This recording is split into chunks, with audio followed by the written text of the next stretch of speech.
Ay, teka lang pala.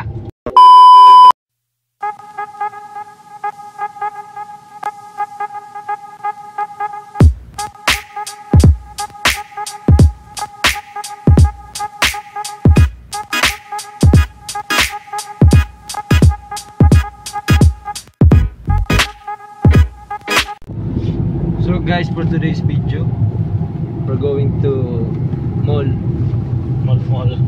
because we like to mall. That's why we're going to mall. And also Raymond like to mall. Gago! Pupunta kami ngayon ng SM.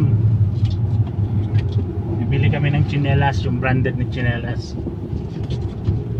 Bibili kasi kami sa branded eh. Puta brad, ganun ka kayaman? Pinangananda ko na nga. Kasi may pera kami. Pera, pambili nung tsinelas. Hindi pambili ng lahat. Nakakagigil ka. Pambili lang yung tsinelas. Mahilig kasi kami sa branded, tol. So yung iba dyan, yung mga nanonood, baka sabihin nyo mayabang kami ha. You're old. So there's a reason behind kung bakit. So ano yung rason? Yeah. So papaliwanag ko sa inyo guys kung bakit, no? So based on our experience, so for example dun sa bibili namin ngayon yung tsinelas nga, no? So yung preferred na tsinelas na bibili ni Sir Mikmik, Adidas daw, Adidas na slip-on, no? So magkano kaya yun, sir? So yung tsinelas na bibilin mo? More or less 900 pesos. 900. Okay. So 900. Ilang taon mo na magagamit yun, sir? Tingin mo? Yung last na tsinelas ko kasi umabot na ng 2 years. Okay. 2 to 3 years. Okay. Same brand ba yun, sir? Same brand. So ang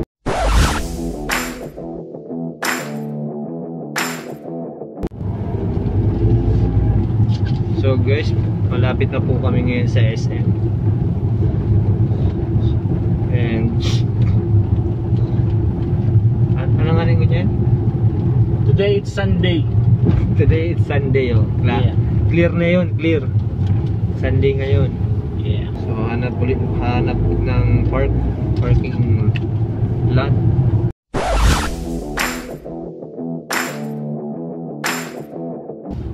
Farming is the biggest job on earth. Alam niyo ba yan, mga kabagan? Bakit?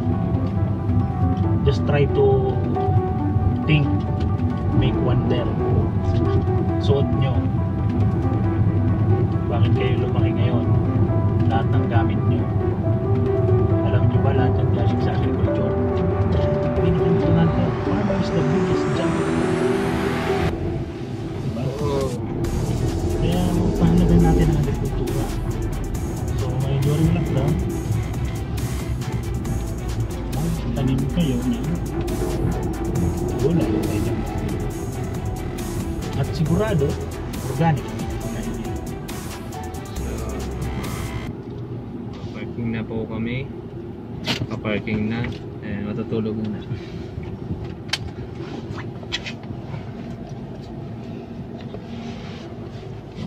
So ngayon, papasok tayo ngayon ng mall. And try natin kung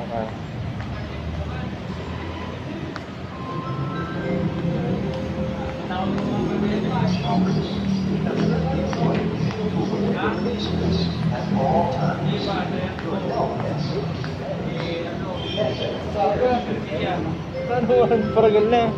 Git kasi.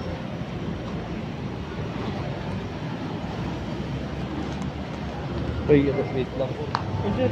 Nagre-record kasi. Ayan, pwede sir. Bawal. Para mo nangyari, tol. Manadang stock ang Adidas. Hindi man ako nakablog sa log, tabawal da. Ganun ba? Oo, tol. Siya naman. Pero okay lang yun, tol. At least nakapasok ka ng SM. Pwede ba tayo doon, ano? Saan? Robinson. Walang problema, tol. It's Sunday. Walang problema. Sorry, tol. Okay, sige. So, kamusta naman yung ambience dun sa loob ng SM? Tol. Nakakatakot lumapit sa mga tao, di ba? Oo, tol. Kasi ano, hindi lang tayo nakapag-vlog ngayon. Meron akong clip dito na nasa loob ako. So guys, sabi nung guard dun sa labas, bawal daw akong mag-video sa loob ng SM. Hindi ko alam kung bakit. Kailangan pa daw akong maglakad ng permit. Dapat nakamas ka. Oo, kailangan Face talaga mask. nakamas. Ayun, hindi ako nakikita. Ayan. So ayos yun tol. So ano tol? Tol. Let's go! So yan, papunta na kami ngayon ng Robinsons. So maraming salamat nga pala kay Kuya Raymond at napagbigyan niya ako ngayong araw na pumunta sa kung saan man. Kuya Raymond, Hello. oy, lumiwanag na ang aking buhay. Happy natin mag-seatbelt. Oo nga pala. So, huwag niyo nga kalimutan guys na mag-seatbelt. Isa sa mga kailangan tandaan habang pag nagpa-vlog po kayo, no, sa mga beginners mo dyan. So, follow the rules. Kung may rules man yung admin ng establishment, so we need to follow that. Kailangan natin i-respeto yun. Ayan. Try natin dito guys sa Robinson kung makapasok tayo na may camera. So ngayon guys, nandito na kami ngayon sa Robinson parking area. And dyan, we're going to park. Kasi nga nasa parking area. So, i-prepare ko na yung quarantine pass ko dito para makapasok tayo ng mall. Yes. And Bawal yan ng video natin na. susubukan natin guys na mga video. Pero pag binawal guys ng admin, so follow na lang guys. Follow the rules. Tama ka sa akin tol. Hindi, dito ka lang. Ayan, hanap po tayo ngayon ng we're entering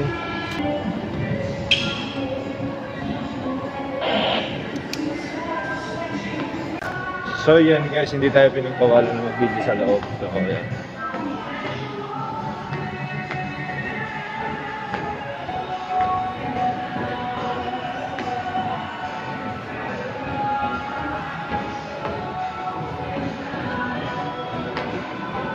So, kailangan natin pumunta sa department store ng Robinson kasi nandun yung naka-display. So, makapansin nyo, walang taong kataw-taw dito.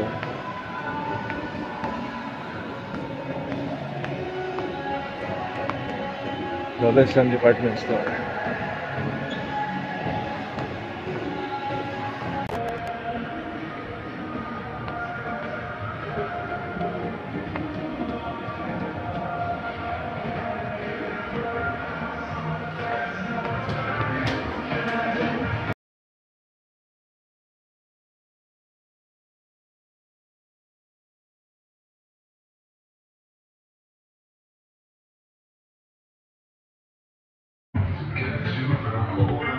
Papasok na tayo ng department store and yes, hanapin natin yung Adidas na chinelas.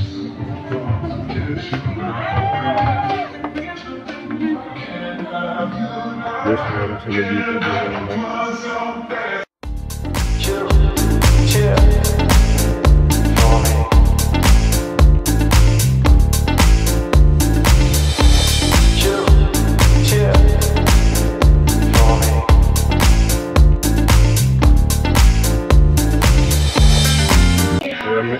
Guys, meron dito.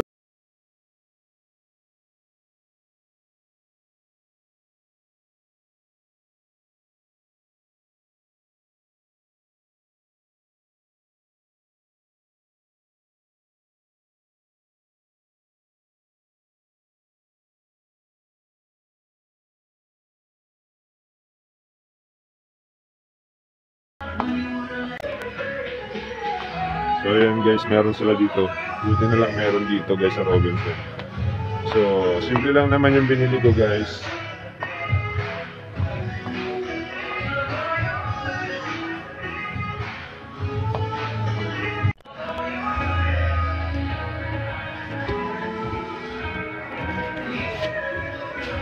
Cashier na po ito, sir.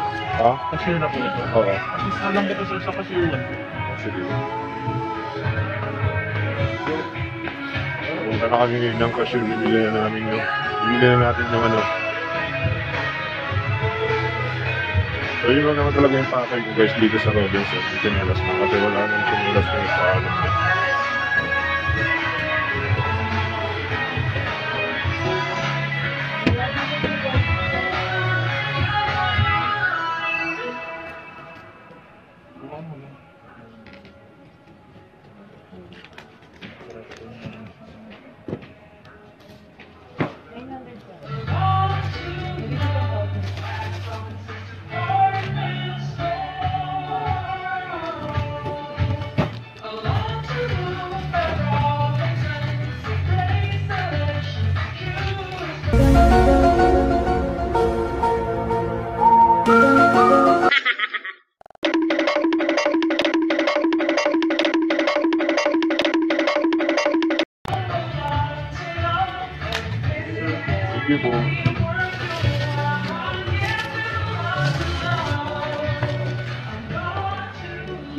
So yan, nakabili na tayo ng tsinelas. Ano pa ba? Uwi na tayo guys. Buti na lang meron dito sa... So syempre kailangan natin magmadali kasi makapansin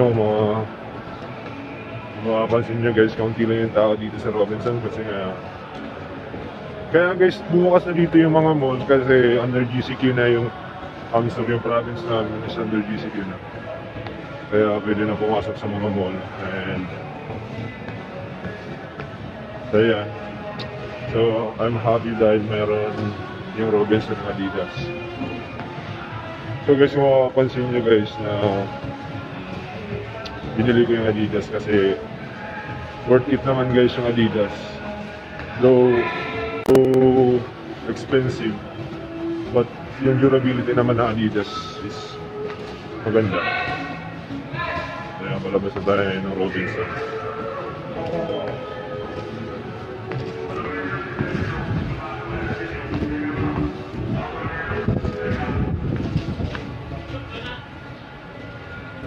Here in the Philippines. So guys, nandito na tayo ngayon sa labas. So, Nakawakal ka?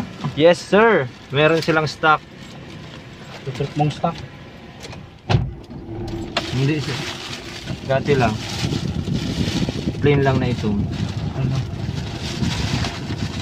So yes guys, pauwi na po kami ngayon. So tapos na yung mission natin na bumili ng tsinelas.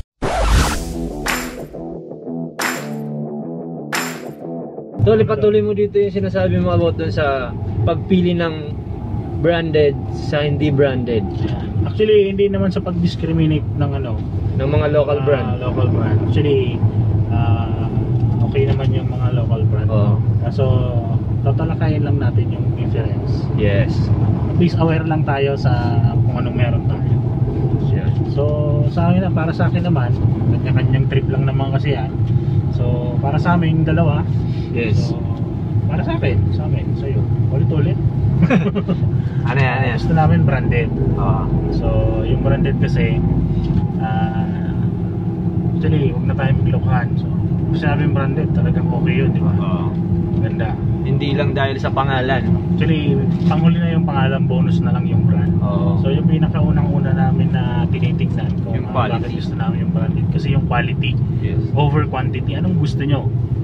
Marami pero low quality, or yung konti pero yung quality naman? High quality. Yes. So tulad nga ng napagkwentuhan natin kanina, so gumamit siya ng tsinelas, nagamit niya sa loob ng 2 to 3 years, worth 900 pesos. Yes. Versus dun sa mga local brand, hindi, local brand ba tawag doon? So local, bigyan yung parang imitation, mga ganun. Yung local kasi guys, gawa dito. Kumbaga, Yes. Correction. Thank you sa correction. Local gawa dito sa ating lugar. Yun. And yung sinasabi namin yung mga imitation. yung imitation, Yes. yung pineke. Kumbaga, ginaya lang yung original na Minsan kasi, sige patuloy mo siya. ginaya lang yung original na item and binibenta nila ng mura. Yes. Pero yung qualities mahina, yun. Mababa ang quality. Mababa yung quality niya. Unlike sa mga legit na gamit na branded, yun. Based on experience naman, kwento ko sa inyo sa kanya. So, gumamit siya ng yung slip-on na Adidas na tsinelas. Yes. Nagamit niya for almost 2 to 3 years. Everyday niyang gamit. Then, worth 900 pesos lang. So, compare dun sa dati niyang ginagamit na worth, Let's say 200 pesos. Pero same sabihin na natin same level, design, same design, yes.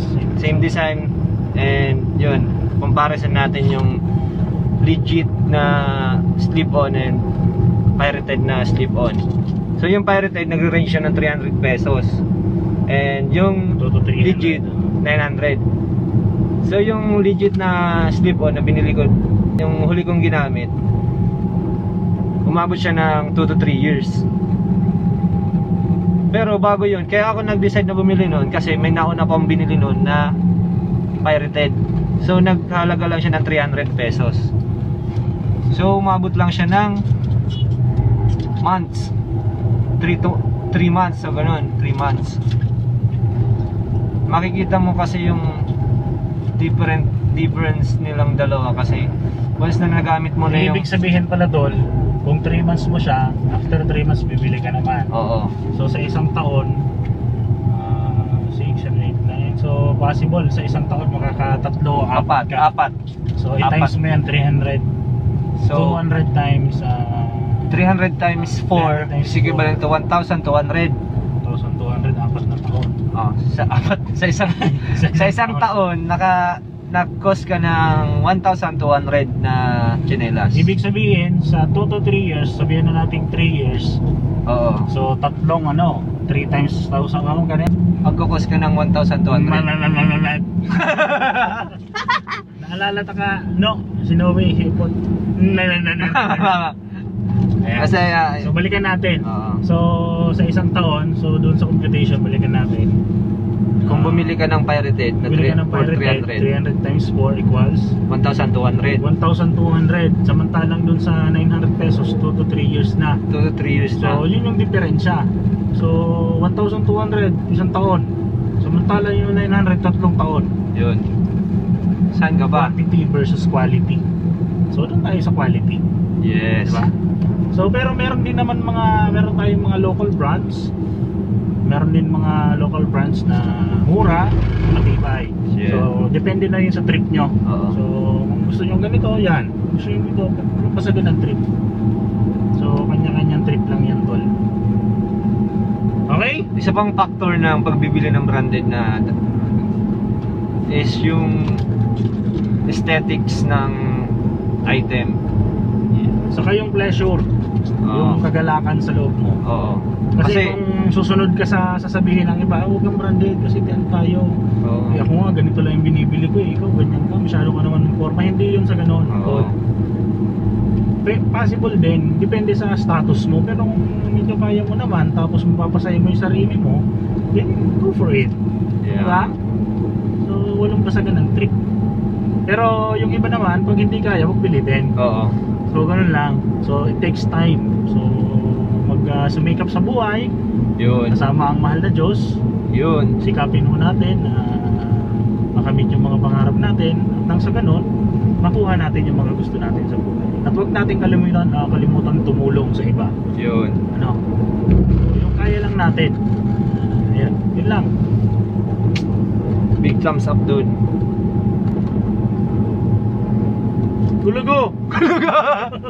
So ayan yun guys na. Sira ulo ko sa'yo ko eh. Wala na lang naisip ko. So guys, sana nakapag-share kami ng counting tips sa pagbibili ng branded at sa counting tips para sa pagpili kung anong dapat bilhin. Comment nyo na lang yung suggestion nyo. Kung may kadadagdag kayo. Kung may dadagdag kayo guys na pwede makatulong, comment down below and vlog ulit namin kahit 10 beses. yes, para mabasa rin ng ibang tao na good. I'm feeling good. I'm a Scooby-Doo, I'm a chuk chuk chuk chuk chuk. And guys, Sarap ng burger. ano? Ayun na yan. So maraming salamat. And yan, sana nakatulong kami ng kaunting katulungan. Konting katulungan. So yan, maraming salamat sa sana nakatulong kami sa sana magamit nyo yung mga tips namin. Hanggang sa susunod na lang natin na vlog. Maraming salamat. And guys, kung bago kayo dito sa aking channel, huwag nyong kakalimutan na mag-subscribe at hit ang like button at pati na rin yung bell para ma-updates kayo sa aking mga bagong uploads. Yeah. Bye-bye. Ay, teka lang pala. Wait. Oh, sige, bye-bye na. Shout out nga pala kay Sam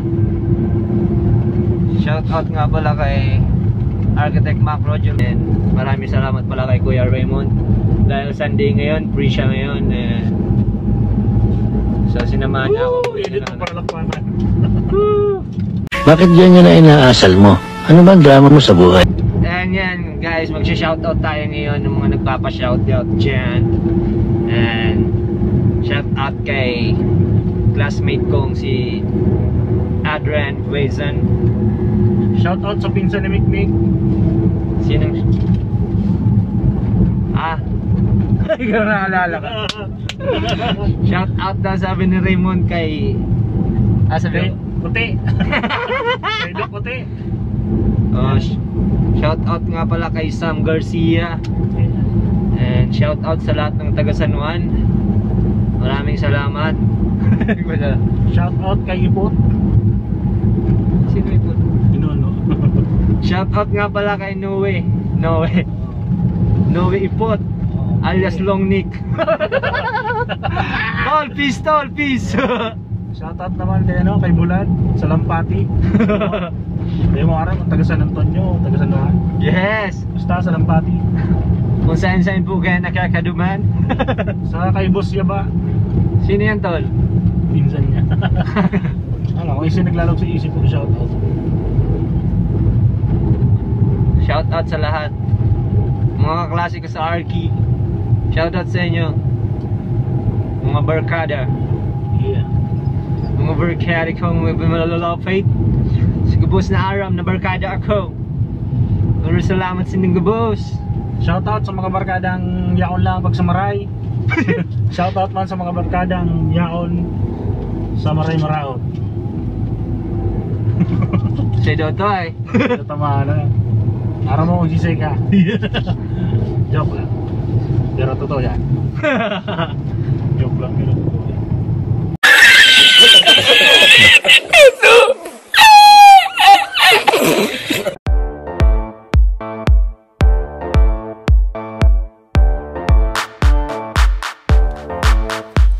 Yo, microphone check, make it a microphone check. Give it a microphone, I make the microphone dead. Don't step to me, newbie.